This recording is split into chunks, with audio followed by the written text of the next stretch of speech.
recording. Mhm. For those who will join later, it will be good to know that you need to come in time to not to lose the important information. But anyway, I will start this meeting with the introduction of our association. So for those who don't know me or don't know what is going on here, what will go on here, I'm Irina Yetskalo. I'm a business development and communication manager in EdTech Ukraine Association, and we created this community to make Ukrainian education and technology project as strong, to communicate with our government, to be more how to say, to more modern, more available to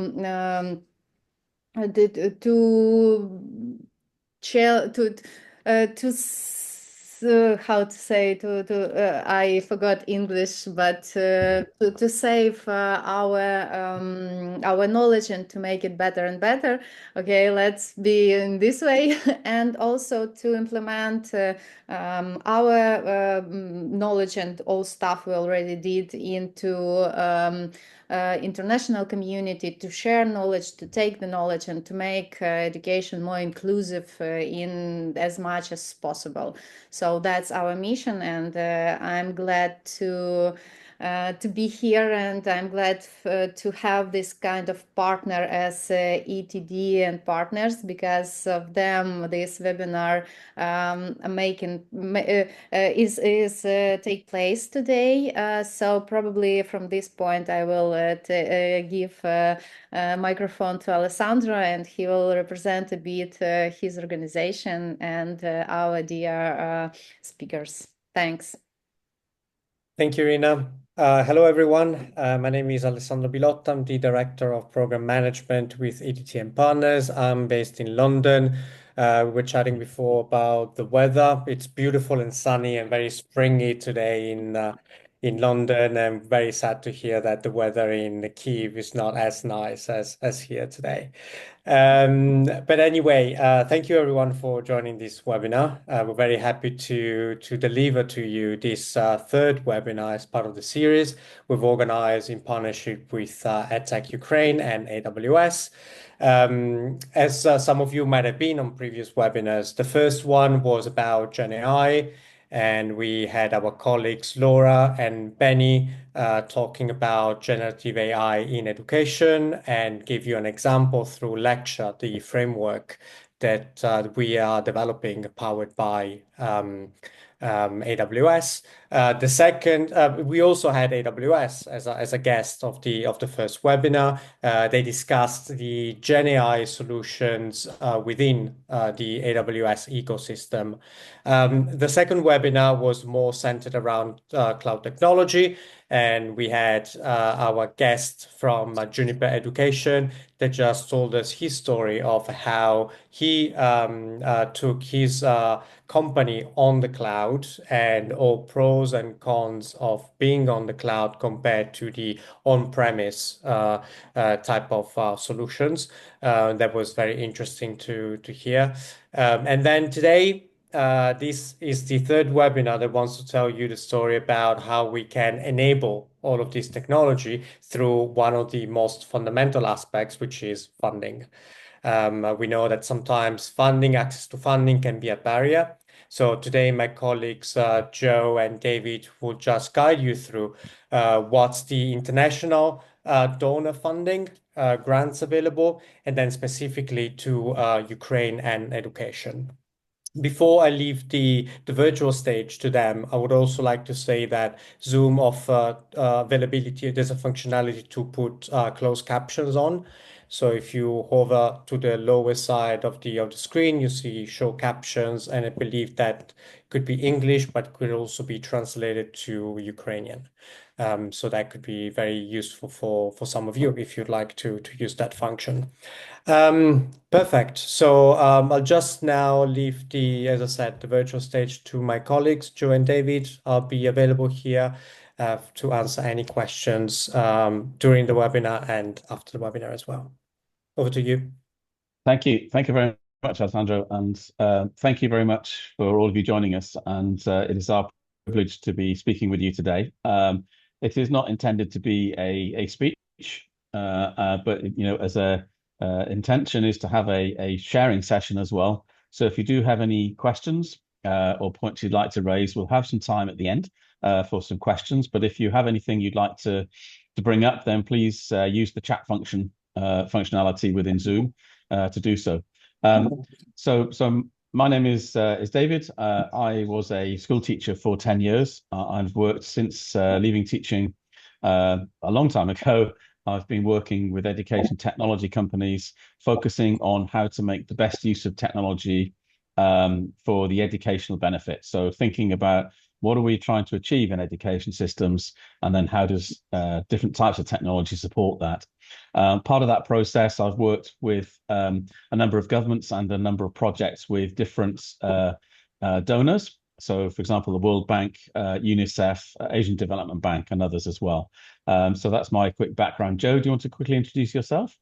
Yes, of course. So I'm Joanne Martin. I am a donor and government bid analyst with EDT and Partners, and I'm also based in the UK.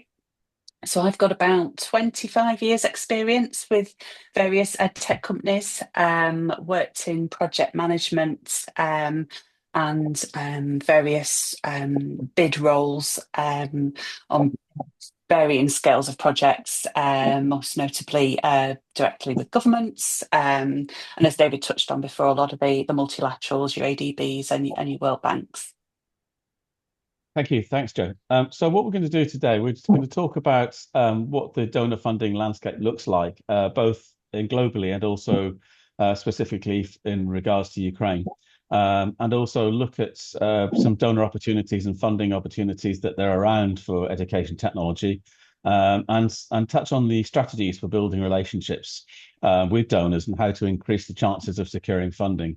It is a very, very big thing. Donor funding, and by that we mean international banks, national banks, and lots of non-government organizations as well. There's a lot of money goes from those into different parts of the world for different purposes.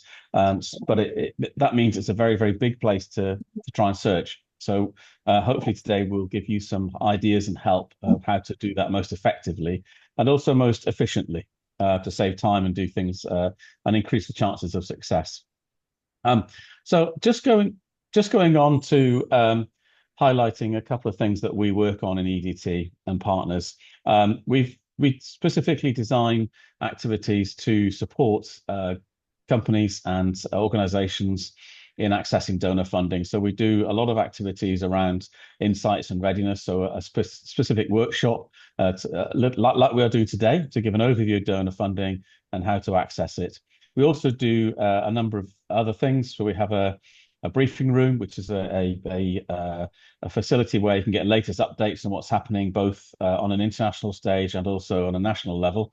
I'm sure many of you would have heard, obviously, in the last few months, the change in the way in which US aid operate, particularly in terms of the new regime in the United States and how they have pulled back on virtually every single part of donor funding, which does affect part of the work that goes on in many, many countries. So again, that type of thing is really important to keep up to date on. And also we can go into depth as well with how to access donor funding and also give some individualized access to projects and highlight those for you, which is a large part of myself and Jo's work. But first of all, we're just going to touch on why donor funding. Why do we think about it? Why is it important? And why is it something to consider? So first of all, donor funding to education globally is around $20 billion a year. So there's a lot of money in education that goes into from donors, as I mentioned, from the multinational organizations such as the World Bank, plus also lots of national governmental support processes, and also from non-government organizations, the Gates Foundation being one example. And the second point there, it can be challenging and rewarding. So it's a very, very difficult place to navigate, but it also can be very rewarding when it does work. But it can be, as we sometimes describe, a little bit of a black hole that can suck resources and time. For sometimes it feels like not much return. So it's important that we do it in the most effective way we can to navigate that. And it is a case of navigation. You know, it is a case of needing a funding GPS system to help us navigate through it. But it is very complex, and you need to have some specific approaches and strategies of how to do that, which we will cover today. So first of all, what is donor funding? So the first thing is who are the funders? So these are just a few examples of the ones that happen around the world. So as we mentioned, the USA, and I've deliberately put a question mark there because we mentioned we don't know what's happening with that, and it's very much up in the air as to what funding might happen from that area, but what might not happen. And in Europe, Middle East, and Africa, the European Union is a huge funder of education projects in itself, and the also national bodies, so the UK, Germany, France, Italy, Spain, and many other European countries have their own funding processes going in. Finland are a big funder of education projects in other countries too. Asia Pacific, there's likes of the Asian Development Bank and the Japanese National Bank. But then globally, as we talked about, things like the World Bank, IFC, which is the International Funding Corporation, which is the commercial arm of the World Bank, different United Nations agencies, and I mentioned things like the Gates Foundation. Each of these have their own ways of finding out about prospects and projects that are coming up, and each have their own portal of looking for things to do. So, for example, the UN agencies, there is something called the UNDA, which is a single point of contact for places to find out about projects, and an online portal to look for things. Joe and I have been involved a lot recently in Asian Development Bank projects, and they have a very, very useful portal, which you have to register for, put in the company details, your information, individuals' information. Is quite a lot of bureaucracy involved and administration. But once you are registered, you are part of the system, and you will receive updates on things as well. So getting registered for these different organizations is quite an important thing in the first place. There are two kind of differences, one between donor funding and also what we mean by government funding. So first of all, we've got donor funding we describe as mostly reactive. So that means that you will hear about opportunities, you will hear about requests for proposals, you will be asked for put in an expression of interest, for example, and then you react to that. So that means that you are finding out about it after it's been decided that it's going to happen. Government funding from individual governments, either from the government directly themselves or from government agencies within a country, we describe as mostly proactive. So in other words, they are mostly activities that you can find out about and generate yourself in advance. So an example is if you are talking to a government and they have a specific education objective, and you have a service or a product that meets that objective, you can help build a project and with the government. So you're actually building it from zero. Whereas the donor funding is mostly ones that you find out about that get published with very detailed information. But as I say on there are very, very grey areas. It's not always the case that those things happen. What does happen quite a lot is that you might find a government is very interested in your product or services, or a consortia of products and services between you and other companies and organizations, and they want to put that into place, but then they say, okay, so how do we find the funding? So that can be quite a difficult conversation sometimes, that, it's a case of, we want you to be part of the activity we're doing, but we need you to help us find the funding. And that is something that we found. I've been involved, and Joe has been involved in the same project for a country in Africa, where the Ministry of Education asked us, can you deliver this service? We would like you to deliver this service for all of the teachers in the country. But then we find that they then say, but we don't have the money. Can you help us find the money? So that's one example of the many grey areas that can happen. So being clear about what you're trying to achieve and where the funding comes from in the beginning is a very, very important thing. So some of the questions that often asked, and I hope I'm not anticipating everything that you may think of, because I'm sure there's many, many other things. Is it expensive and risky? Well, finding out about projects, donor projects, you would think, okay, it costs nothing. It costs nothing to register with all the different agencies, such as the World Bank projects and the different National Bank projects and United Nations projects. So you could say, actually, it doesn't cost anything. It doesn't cost anything in that respect, but it is quite time consuming, or can be time consuming. So you have to build in and think about planning. The expense includes the time for myself or my colleagues to do this. So it can be quite an expensive process in terms of time. And in terms of risk, I would generally say, and this is a very, very broad statement, but I would generally say, if you are successful in 1 out of every 10 projects that you put in a submission for, you're doing well. So it can be, it can be time consuming, and you have to expect that most of the time you will not be successful. Having said that, once you're successful once with a funding agency, you will probably get approached for more work and more activity from them too, for the same or other countries. So we worked on a project in Central Asia in one country, and the funding agency for that, an international bank, wanted to replicate that project in another Central Asian country. So you have 2 projects happening in 2 countries as a result of one. So it can be quite lucrative. It can be very, very good, but of course it can take some time to take place. How do I know where to go? Well, that's one of the questions we were talking about earlier, and we will talk about now as well. How do you find out about these things? And as I mentioned, all the different funding organizations have their own portals or places you can register and find out from. Do I need local or international partners?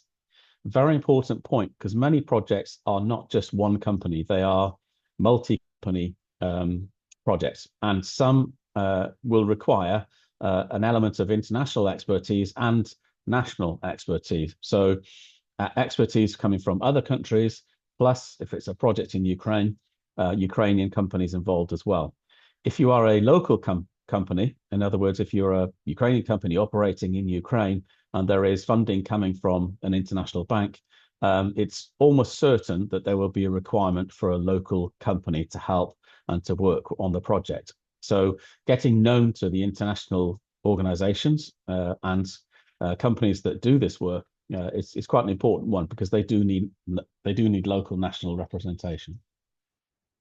Who do I trust? Well, great question. Great question. The one good thing in terms of this element, in terms of this and risk, is that if you're talking about international funders, then your contract, your agreement is with the international funding organization. So therefore, that does give an awful lot more financial security than, for example, working for a government which could have an election next year and the government changes and their focus changes and they withdraw funding for certain things. So working for the multinational organization in terms of financial security is a much better thing.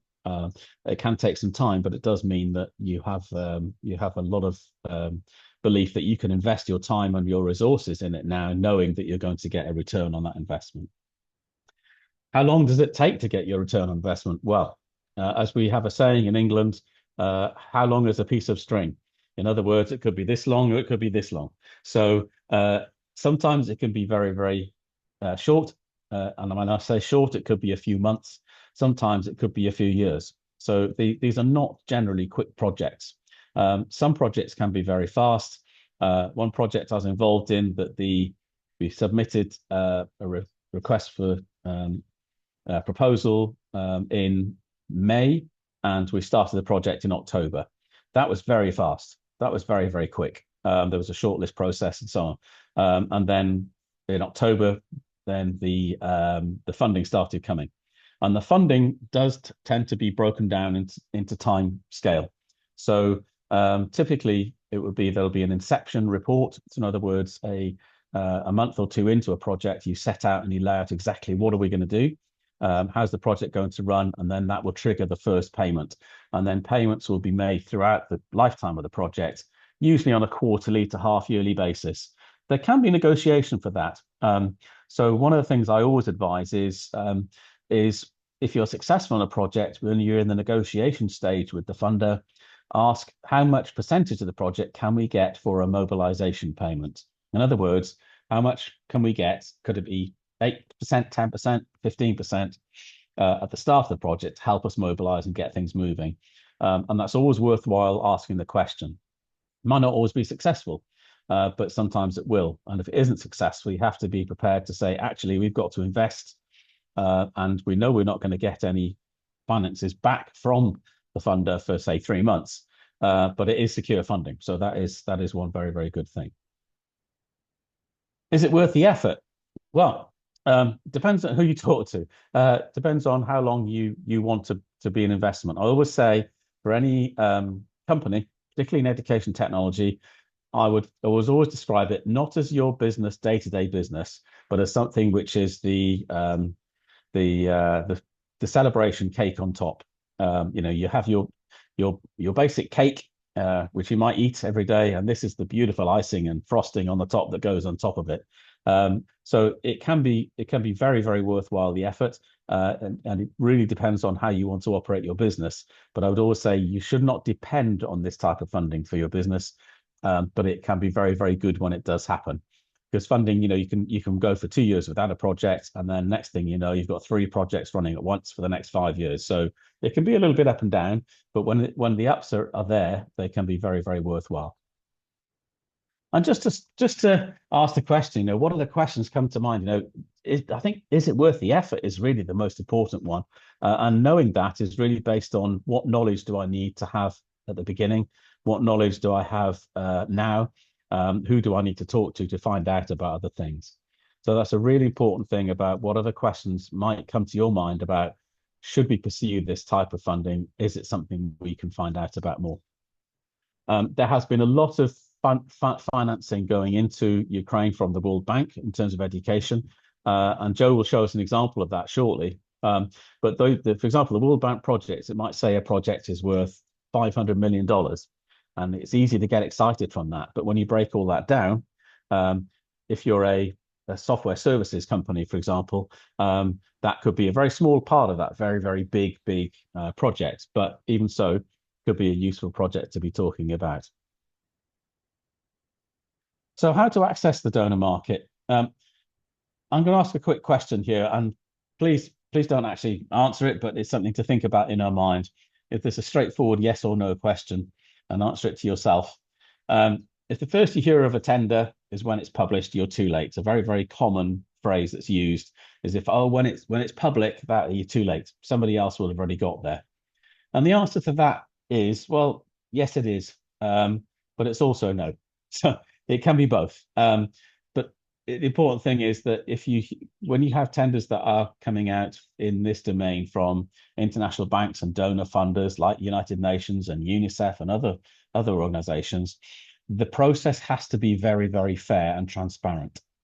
I've worked on some government projects and worked on some tenders direct to government, which haven't been very transparent. And it's obvious very early on in the process that there might be 1 or 2 companies who are probably going to win it because of the relationship they've already got with the key people involved in government or whoever it might be.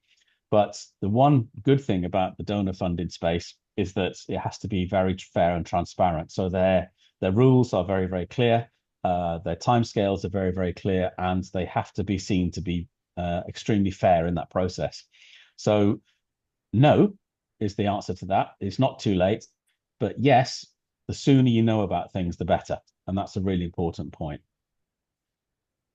So where to find out about these types of opportunities? As I've already mentioned, direct to funding organizations. So registering for onto the United Nations database, the World Bank database, where you'll get regular updates from those, is very, very useful and very important as well. So you can specify, I want an update on education in technology in these countries, in this sector, for this type of project. So you can specify down, so you get updates which can be very, very focused on what you can offer. There are also subscription services which we ourselves use, which are very, very good. And I'll give an example of that in a moment. And it's also from your own partners, from your own networks of people.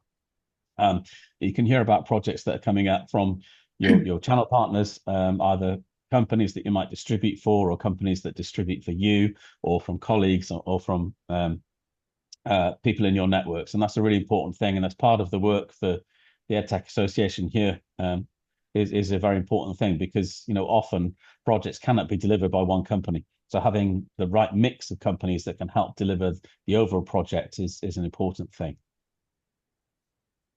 But the most important thing, as I said, is about when you find out about the opportunities.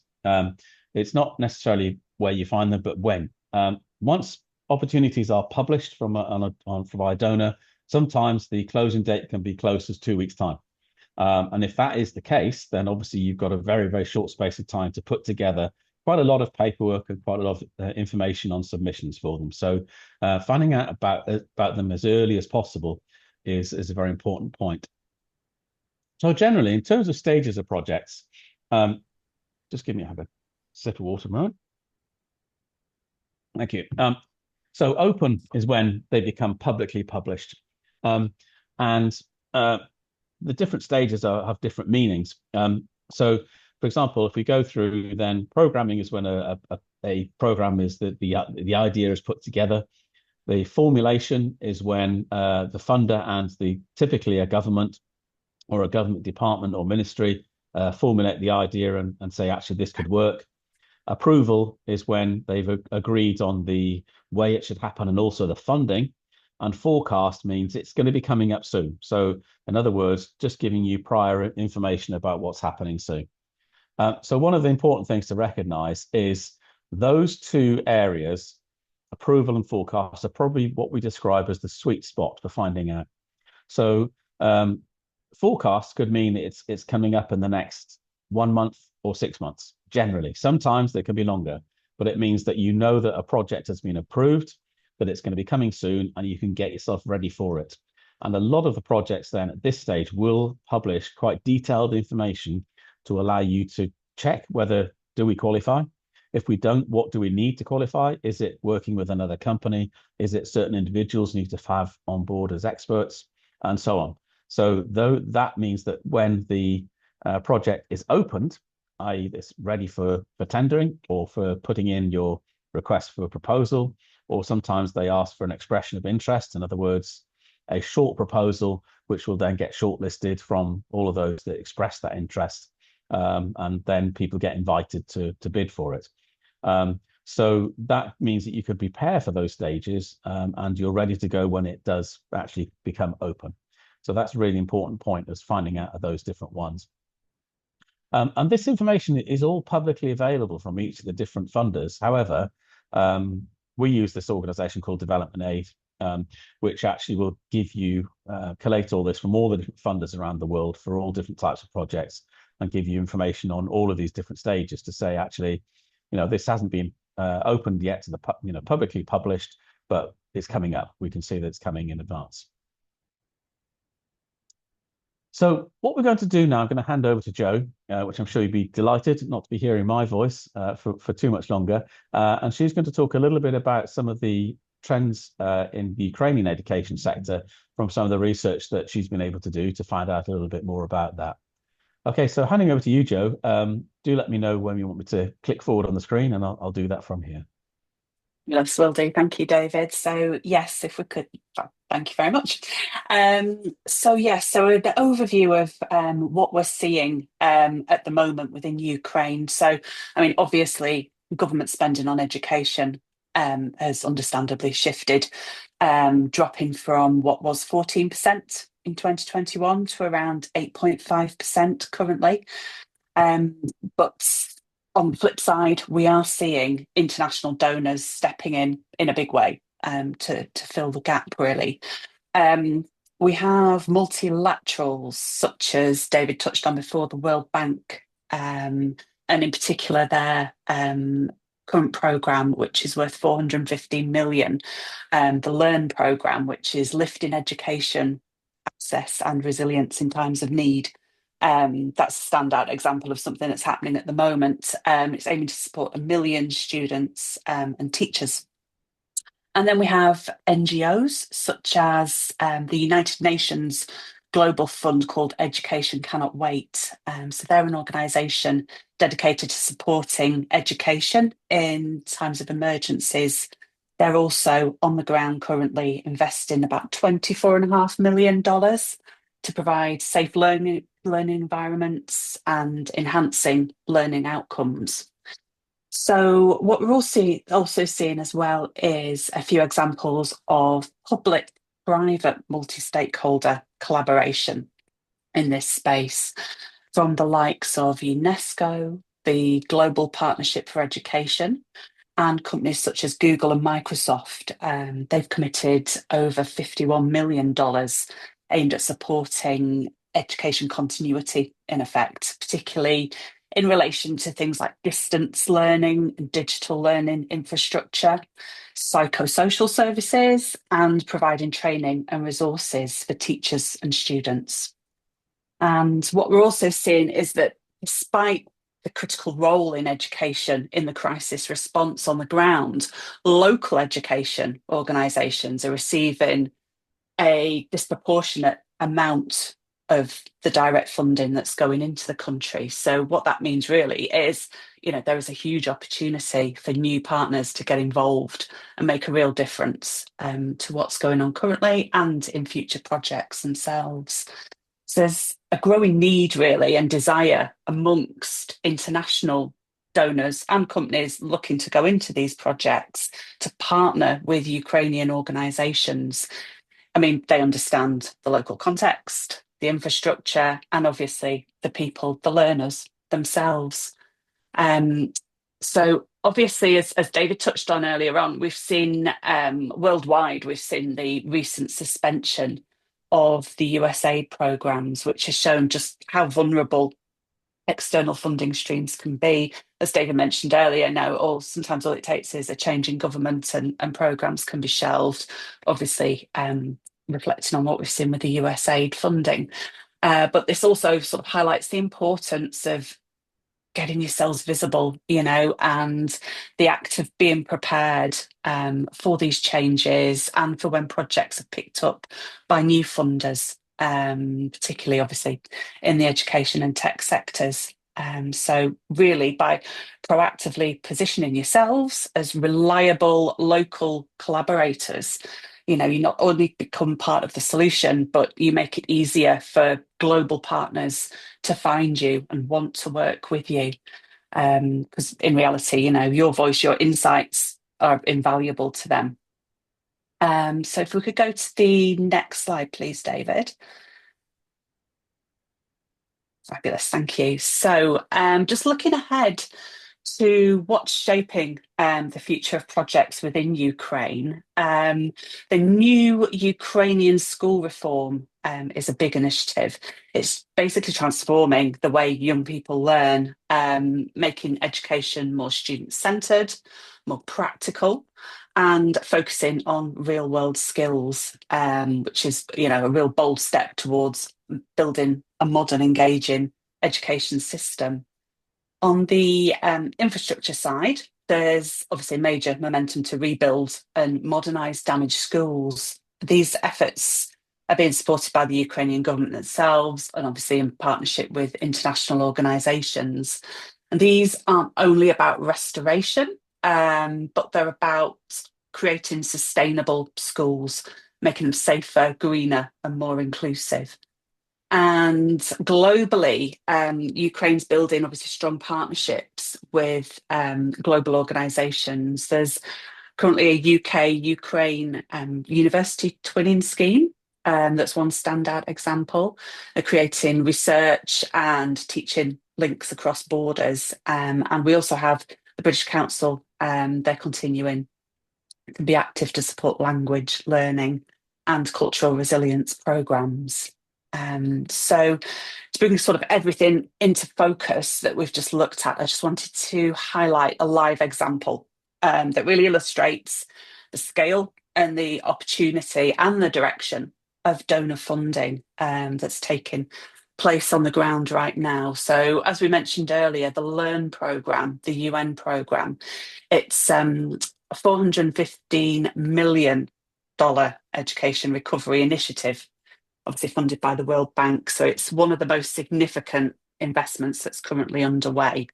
And its purpose obviously is to rebuild, reform, and, you know, prepare for the future. It spans everything from textbooks, teacher training, through to ICT systems, new infrastructure consulting, and digital learning environments. Now, this one is a good example of how staged procurement works. The Programme Management Office, that's already in place. So we have the funding was agreed mid last year. Recruitment's just taken place for the Project Management Office, so that's being established. And then over the coming months, we expect to see active rollouts in several key areas, including, as I said before, training delivery, digital platforms, education materials, and infrastructure development. So if we could look at the next slide, please, David. Fabulous. So here's a visual snapshot of the procurement phases. Now, I don't expect you to be able to focus in on this. That's not the idea. We'll strain your eyes slightly, but it shows us exactly which areas are active, which are coming soon.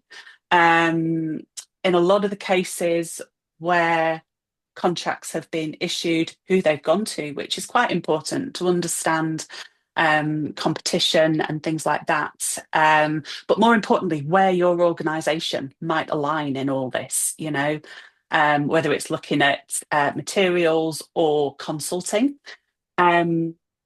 Now, while the programme headline figure of 415 million obviously is huge, it's obviously not one single contract. As David mentioned before, it's made up of many smaller, focused procurement packages, if you will.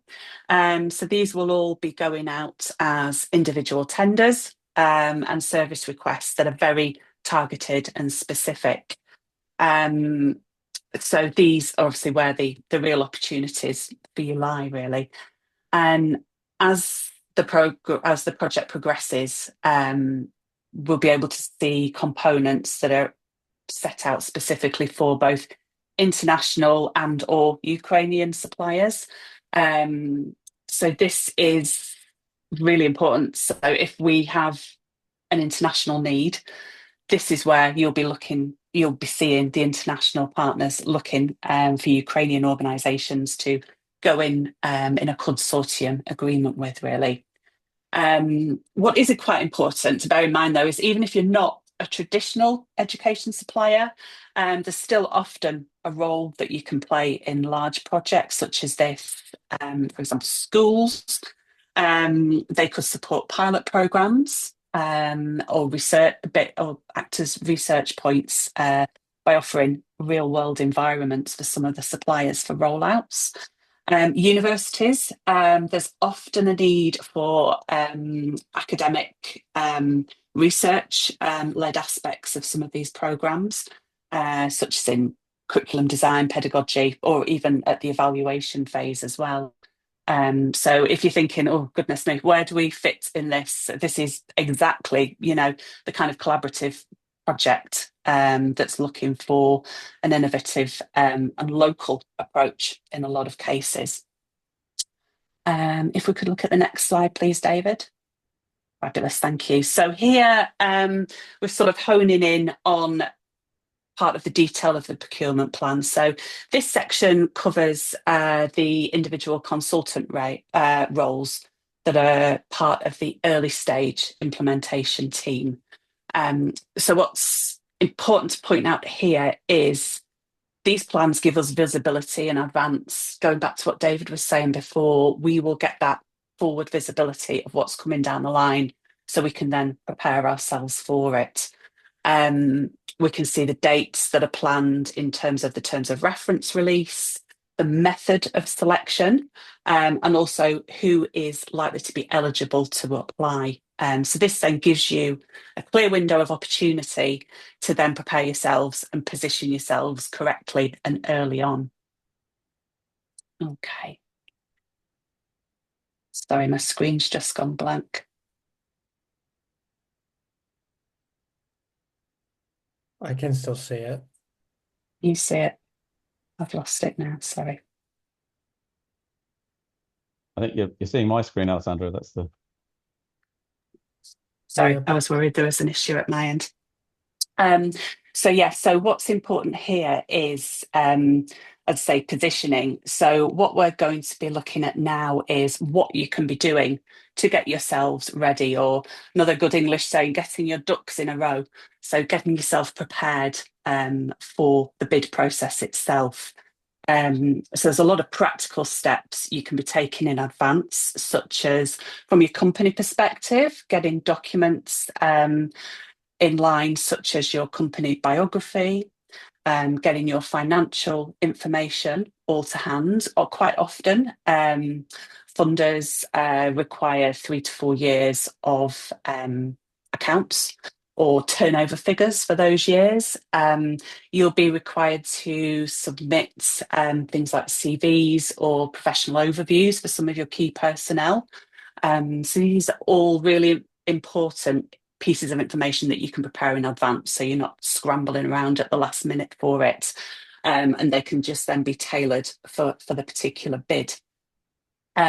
What's also quite important at this stage as well, as I say, depending on who is eligible to apply for a certain packet of purchasing, this is where you can then be looking for joining a consortium. So looking at international partners, making yourselves available to those international partners, and developing links really with them.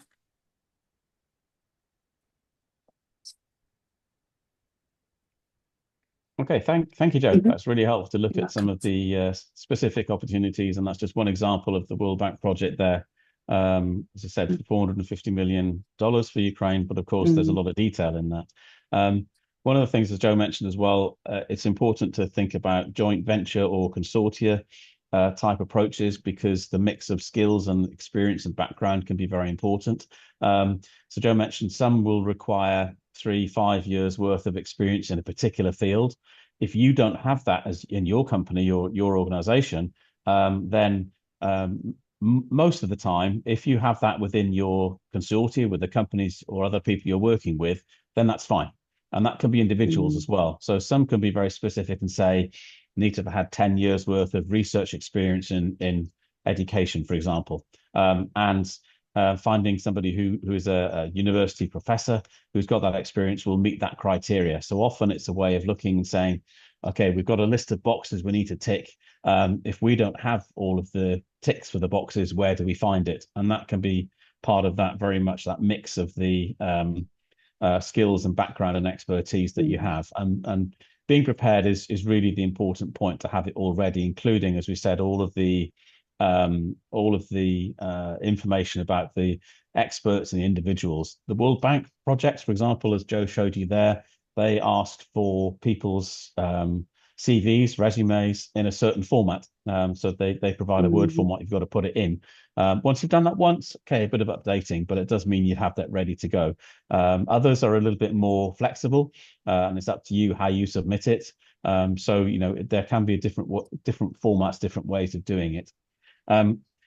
There is also that mix of national and international companies. And so, as Jo mentioned, most projects will ask for four types of submission or experience. So it would be international company, national company, i.e. Ukrainian, or it could be international expert and national expert.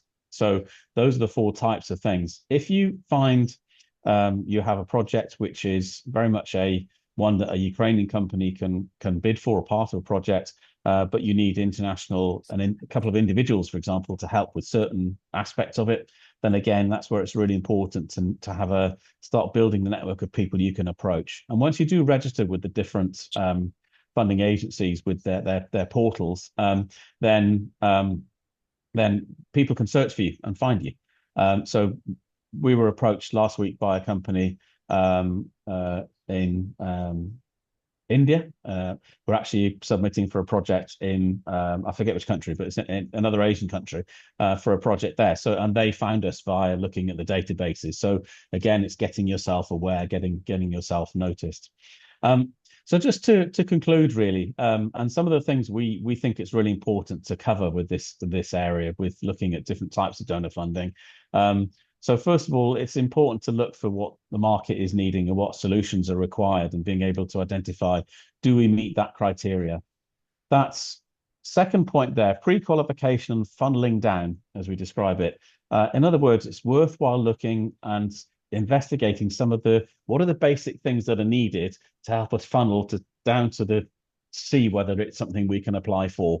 There's nothing worse than spending a lot of time pulling together information on a project and sometimes getting excited about it to find out actually we don't meet that criteria, that one of the basic things. So that pre-qualification helps identify any gaps you might have. Can we fill those gaps? If we can, great, by looking to other people, finding other people to bring in. If we can't, okay, we move on.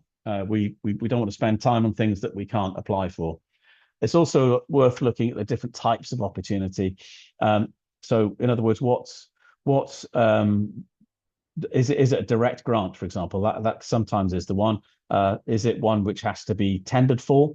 Is it one which has to be based on cost only, or cost and quality? So there are different types of ones which have different stages to go through. So if it's one which is a direct grant type one, that usually is the quickest. So again, that can influence decision making.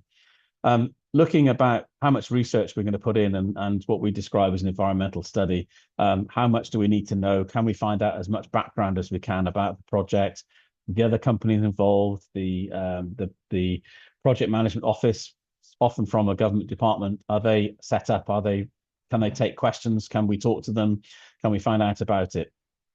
And also looking about what recommendations when applying. So in other words, are there recommendations that the funder say, okay, these are the people that might be useful to speak to? So that again can be quite a useful thing. And also applying and tracking them and really deciding, okay, we've applied for these parts of these projects. Okay, but how long is it before a decision is made? And there are some projects. There's one in which I remember putting a submission in about 3 years ago, and it's still pending because the government involved haven't made a decision. So it can, sometimes you can then ask the question and say, okay, so what's happening? Is this still going to take place? And also learning from what the outcomes, whether you're successful or whether you're not successful. As I said, a 1 in 10 success rate is pretty good, particularly when you're first starting off. So learning from the mistakes that have been made. I made one major mistake in a project some years ago when we had to put, for example, the closing date. We had to time bound the submission by 3 months, and I typed the date in wrong. Silly mistake, but it disqualified us. So make sure, my learning from my mistake was, let's make sure we check every single aspect of it, including dates and very, very small things too. So, it is a process that can be complicated, but as I said, it can be worthwhile going to. As I mentioned, we can do lots of different things to help as well. The seminars such as we're doing now, some of the research work that Joe showed there as well, and looking about some of the continual support we can do as part of the process for EDT. But I hope today has been a good opportunity to find out a little bit more about this space and what might be happening in Ukraine and other countries. And I'm sure many of you know more about some of the projects and activities we're talking about here. But it is a process worth looking into if you haven't considered already. It is worthwhile considering one last thing, that it doesn't mean that if you're a Ukrainian company that you are restricted to projects in Ukraine. There are many companies who apply for projects outside their own territories, and putting together consortia for companies who can work together on different things. So it is worthwhile thinking about things that are happening not just in your own country, even if it's something you've only worked on yourself. Your company background, for example, might only be in Ukraine, but it is worthwhile thinking. Actually, there are some projects we might want to think about that come up in other countries, and so that's something worth considering as well. Obviously, we have some time for some questions now, but please feel free to talk to us now, ask any questions or raise anything you've heard, or ask us to cover something we've gone over in a little more detail in the time we've got, or alternatively, there's mine and Joe's contact details. So please drop us an email or a message. I'll be more than happy to talk further after this today. So opening the floor up for questions is not always the easiest thing. I was doing a seminar on how to present effectively, and somebody said if you're talking to people on a stage and they're in an audience, if you ask any questions, you have to wait 8 seconds at least before moving on. And 8 seconds stood there saying nothing is quite a long time. So more than happy to take questions now from yourselves or in the chat or later. Okay, so we've got a question. Somebody, Natalia, has raised their hand. Yes. Natalia? Hi, everyone. I'm Natalia. I'm chair of the board of EdTech Ukraine Association, and also I'm a founder of EdTech startup Geos.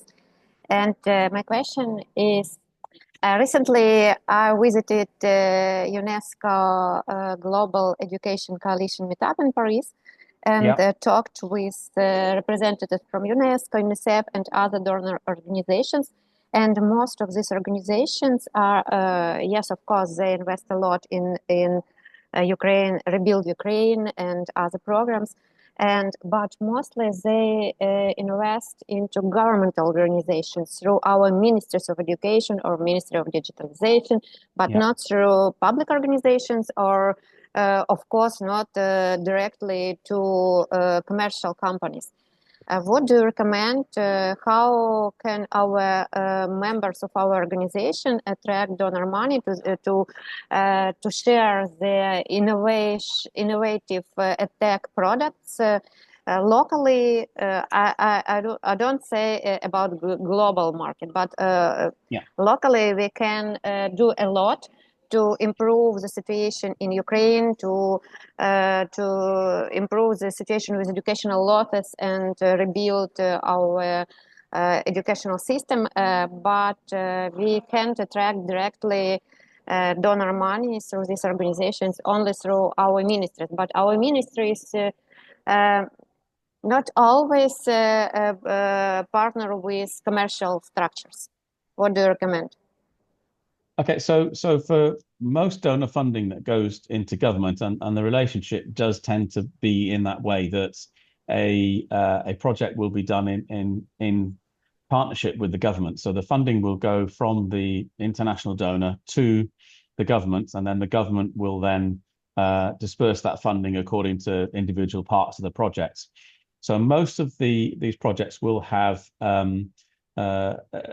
within the government something called the project management office or project management unit, whose responsibility is to manage that project on behalf of the donor, but for the government as well. So the first thing I would suggest is to find out how that operates. Is there an office within the ministry which is responsible for appointing companies and dispersing those funds? That's the first thing. And the second thing is, how are decisions made about that dispersal of funds? If it is coming from international organizations like UNICEF, UNESCO, World Bank, then the vast majority of the time, that process has to be quite transparent and clear for everybody to see. If you cannot find out from your own government, if you know that there is funds going in, for example, from UNESCO into a government ministry for a particular project, you can approach the UNESCO to ask them who is responsible for the dispersal of these funds. Is it a project management unit? Are there named individuals?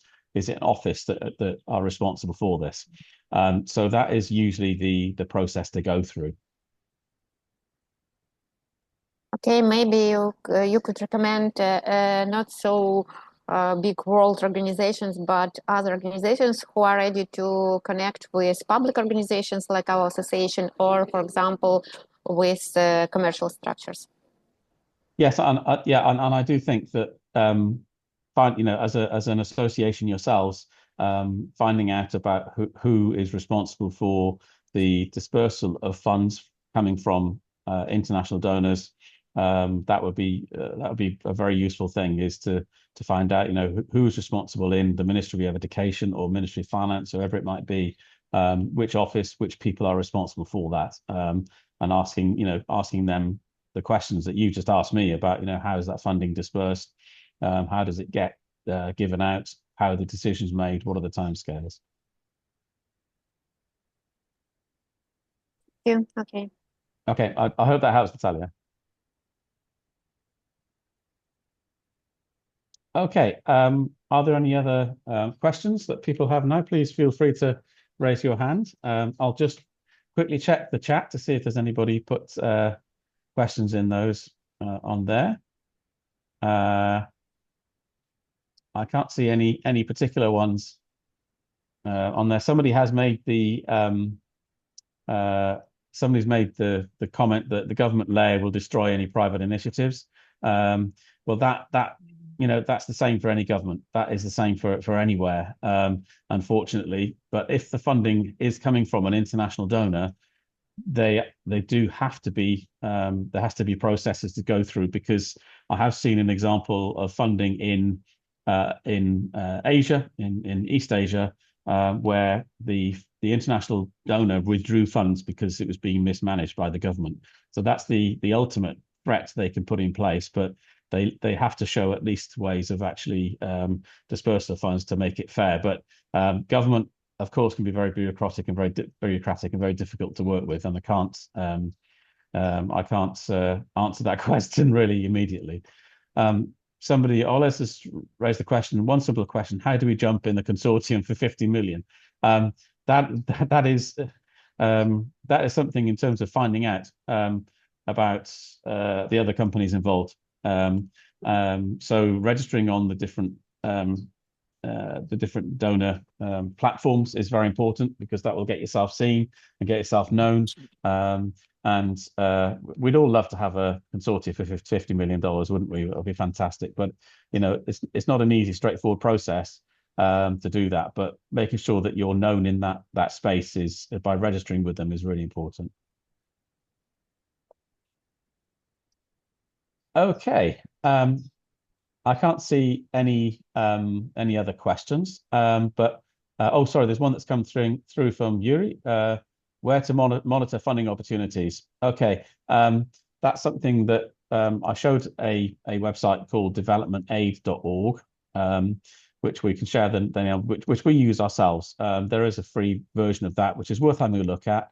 But it's also, there are different places to go to find out what's going on. As I said, if I was going to pick the major organizations to monitor and register, I would look at the World Bank. I would look at the United Nations. I think it's UNDA. Those are the key ones to look at, and the EU funds. Those are the three that I would look at to you can get regular updates just by registering with them. I will put the name of the site in here. If I put this in.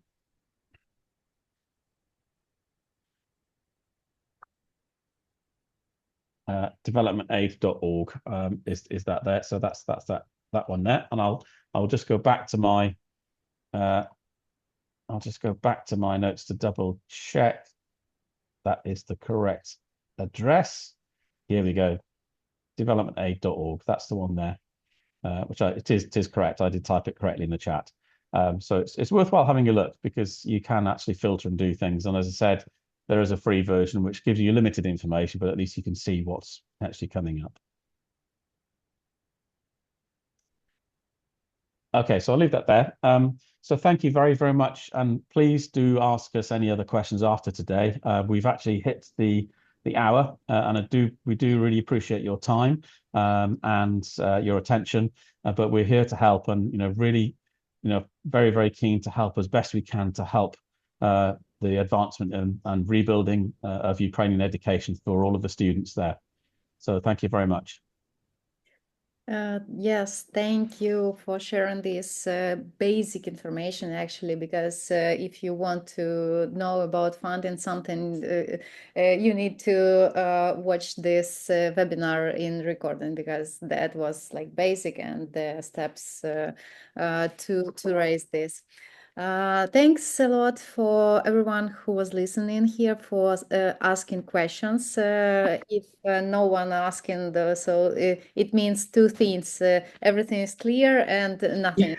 So it's good. Or people are bored. Yeah, it's good to I have hope not. any question. Yeah, so we are waiting for your success stories. Please, if this webinar was useful for you and you made something, tell us, and we will be very happy, and we will make some publishing about this, because it's really we need to have this positive role model and positive cases to believe that we can do everything we can to make this world better. I will finish my my work by this stage. So yeah, thank you very much. If someone Thank you, Irina. say something, you can do this. Okay. That's it from Thank me you, as well. everybody. Thank you very much. Have a good day. Take Bye-bye. care. Bye-bye.